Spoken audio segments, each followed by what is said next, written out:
नमस्कार प्रिय भक्तों, आप सभी का हमारे चैनल आध्यात्मिक कथा में हार्दिक स्वागत है।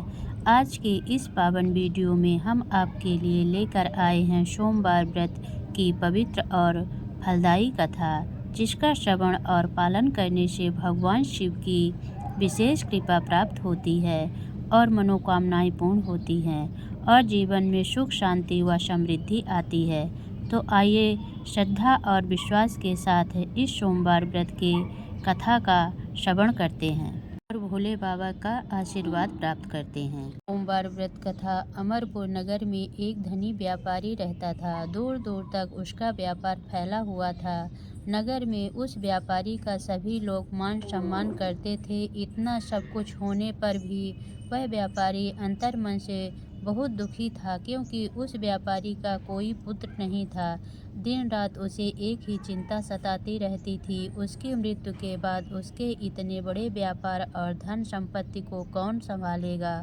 पुत्र पाने की इच्छा से वह व्यापारी प्रति सोमवार शिव भगवान का व्रत और पूजन किया करता था। सायंकाल को व्यापारी शिव मंदिर में जाकर भगवान शिव के सामने घी का दीपक जलाया करता था। उस व्यापारी की भक्ति देखकर एक दिन पार्वती ने भगवान शिव से कहा, हे प्राणनाथ, यह व्यापारी आपका सच्चा भक्त है। कितने दिनों से यह सोमवार का व्रत और पूजा नियमित कर रहा है। भगवान आप इस व्यापारी की मनोकामना अवश्य पूर्ण करें। भगवान शिव ने मुस्कुराते हुए कहा, हे पार्वती, इस संसार में सबको उसके कर्म के अनुसार फल की प्राप्ति होती है। प्राणी जैसा कर्म करते हैं उन्हें वैसा ही फल प्राप्त होता है। इसके बावजूद पार्वती जी नहीं मानी। उन्होंने आग्रह करते हुए कहा, नहीं प्राणनाथ, आपको इस व्यापारी की इच्छा पूरी करनी ही पड़ेगी। यह आपका अनन्य भक्त है। प्रति सोमवार आपका विधिवत व्रत रखता है और पूजा अर्चना के बाद आपको भोग लगाकर एक समय भोजन ग्रहण करता है। आपको इसे पुत्र प्राप्ति का वरदान देना ही होगा। पार्वती का इतना आग्रह देखकर भगवान शिव ने कहा, तुम्हारे आग्रह करने पर मैं इस व्यापारी को पुत्र प्राप्ति का वरदान देता हूँ, लेकिन इसकी पुत्र की आयु 16 वर्ष अधिक जीवित नहीं रहेगा। उसी रात भगवान शिव ने स्वप्न में उस व्यापारी को दर्शन देकर उसे पुत्र प्राप्ति का वरदान दिया और उसके पुत्र के 16 वर्ष तक जीवित रहने की बात भी बताई।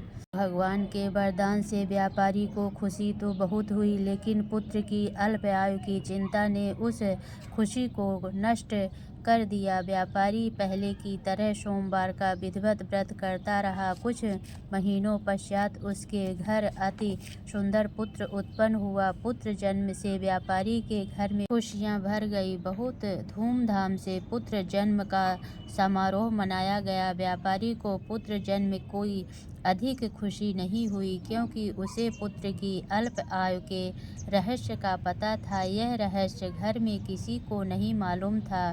विद्वान ब्राह्मणों ने उस पुत्र का नाम अमर रखा।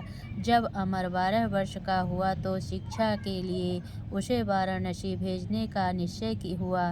व्यापारी ने अमर के मामा दीपचंद को बुलाया और कहा कि अमर को शिक्षा प्राप्त करने के लिए वाराणसी छोड़ आओ।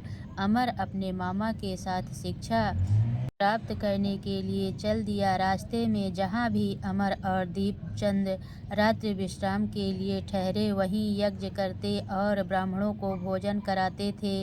लंबी यात्रा के बाद अमर और दीपचंद एक नगर में पहुँचे। उस नगर के राजा की कन्या के विवाह की खुशी में पूरे नगर को सजाया गया था।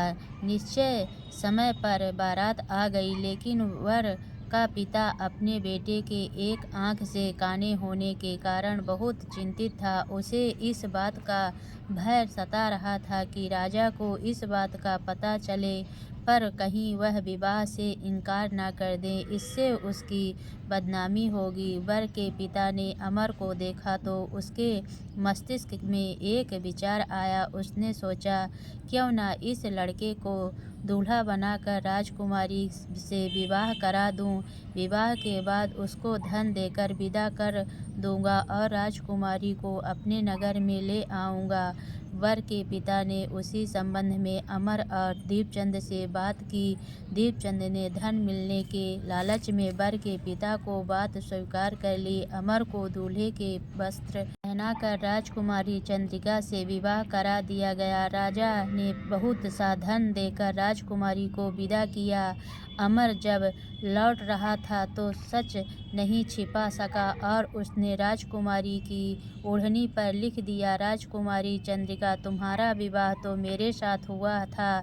मैं तो वाराणसी में शिक्षा प्राप्त करने जा रहा हूँ। अब तुम्हें जिस नवयुवक की पत्नी बनना पड़ेगा वह कान्हा है। जब राजकुमारी ने अपनी ओढ़नी पर लिखा हुआ पढ़ा तो उसने कान्हे लड़के के साथ जाने से इनकार कर दिया। राजा ने सब बातें जानकर राजकुमारी को महल में रख लिया। उधर अमर अपने मामा दीपचंद के साथ वाराणसी पहुंच गया। अमर ने गुरुकुल में पढ़ना शुरू कर दिया।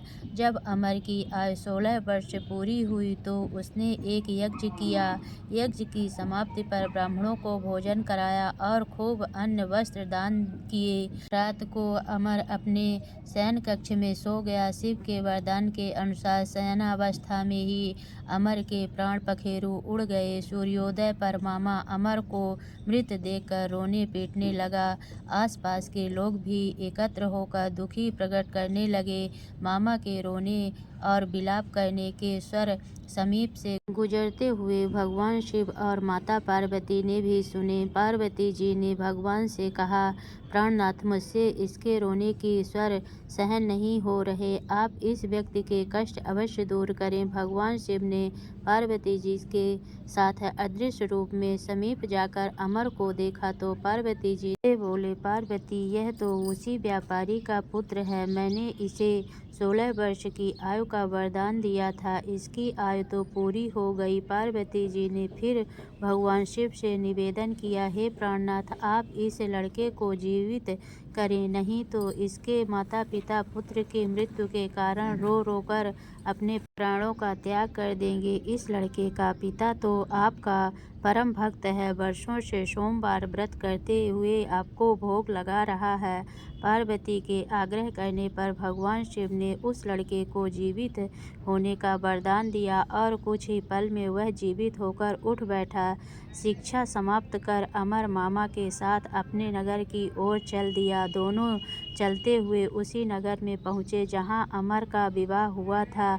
उस नगर में भी अमर ने यज्ञ का आयोजन किया। समीप से गुजरते हुए नगर के राजा ने यज्ञ का आयोजन देखा। राजा ने अमर को तुरंत पहचान लिया। यज्ञ समाप्त होने पर राजा अमर और उसके मामा को महल में ले गए और कुछ दिन उन्हें महल में रखकर बहुत सा धन वस्त्र देकर राजकुमारी के साथ विदा किया। रास्ते में सुरक्षा के लिए राजा ने बहुत से सैनिकों को भी साथ भेजा। दीपचंद ने नगर में पहुंचते ही एक दूत को घर भेजकर अपने आगमन की सूचना भेजी। अपने बेटे अमर के जीवित वापस लौटने की सूचना से व्यापारी बहुत प्रसन्न हुआ। व्यापारी ने अपनी पत्नी के साथ स्वयं को एक कमरे में बंद कर रखा था।